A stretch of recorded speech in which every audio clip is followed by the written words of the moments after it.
Hey guys, it's Bailey and this is going to be an affordable and easy Halloween tutorial for Bellatrix Lestrange, so let's get started. First off, for the hair, I use Conair's Steam Weaver, but really you can use any kind of tool or curler that gets your hair tight and kinky or spirally, or you could just use a sea salt spray, scrunch it, and you're good to go. For the makeup, I started off with a foundation that's light for me. Pick your winter foundation or maybe even add a little bit of white face paint to a foundation you already have and blend that into the face. Bellatrix is not tan by any means, so the palest foundation you have is best. Then I'm going to conceal, but not in my under eye area. She actually has some under eye discoloration, so I'm going in and putting that on blemishes, any redness, imperfections like that, because despite the bags, she has pretty great skin. Then I am just setting all of that with a powder because this is Halloween night and you want your makeup to stay put. For the brows, Bellatrix has somewhat of an arch, so I'm keeping the arch I have but going in and filling in with small hair-like strokes in towards the center of my face as well as on the outer part of my brow, just doing longer hair-like strokes back there to fill them in and make them appear more full. Now you could use any brow pencil you have in your collection, but you could also use the shadow palette that I use for the rest of my eyes and face in this look, and that is the BH Cosmetics Jenny Rivera palette. It has some gorgeous colors in it, but it also has the right amount of flesh tones for this look. I'm first going in with this mid-tone matte brown shade, which is primary color for most of this tutorial, and I'm using that to create my crease, or emphasize my crease. She has very sunken, hollow eyes, and so I'm using that to create the crease as well as connect that to the inner part of my brow bone just to really emphasize that hollowness. Then I go in with a shimmery white, but it's not super bright, and I use that to bring my brow bone and inner corner forward, and that just really serves to emphasize the hollowness of the eyes as well.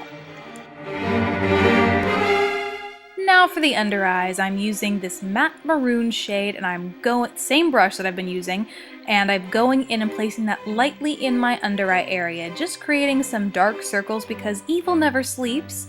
And if you find that you have put too much pigment, too much color in your under eye area, go back with your foundation brush and just lighten it up, and it'll make things look a little more natural. Again, going in with the same brush, it's time to do some work on the face. I'm using that exact same matte brown shade I used in my eyes, and I'm using that to create some sharp, sunken cheekbones. Overall, her features are very sunken, so I'm just going in, creating not only the cheekbones, but defining the jaw or the mouth area as well, using that same trick with the foundation brush to blend that line in so it looks a little more natural.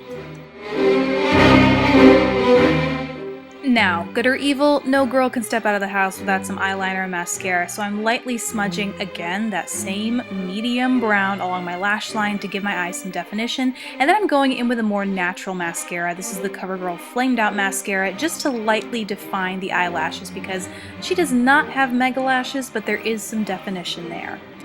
Moving on to the lip liner, this is NYX's Slim Lip Liner in Soft Natural Pink. They're $3.50, so a super steal for your Halloween costume, and I'm going in and lining and filling my lips. Now she doesn't have a Cupid's bow to speak of, so I'm also going over that as well to create more of a blunt upper lip, and the rest is just filling it in. These can be a little drying, so I also went in with an e.l.f. Studio lipstick, again in a very natural color, just to top that off and add a little bit more moisture to the lips. And Bellatrix would not be Bellatrix without her hair. So to make this hairstyle wild and crazy, I'm teasing it, as you could have guessed. I'm just using a comb, doing a little back combing, some teasing at the roots, hairspraying it for hold, and then I'm going to take a couple of bobby pins and throw it up in some weird side do, which is what it looks like she has going on. I left a few pieces out because she's not exactly put together, and then I called it good. This is all about wild and crazy hair. I think that's how people are going to know that you are Bellatrix, and so kind of have fun with it. And the finishing touch is the white streak. For that, I'm using NYX's White Eye Primer and the foundation brush that I've used throughout the tutorial, and I'm just using that to brush the white into the hair. And once you're done with that, the transformation is complete. I hope you guys enjoyed learning how to do this. It's one of the easiest and cheapest ways I found to pull together a last-minute costume with everyone knowing who you are, so I hope you enjoyed that. Thanks so much for watching, and I will see you in my next video. Happy Halloween!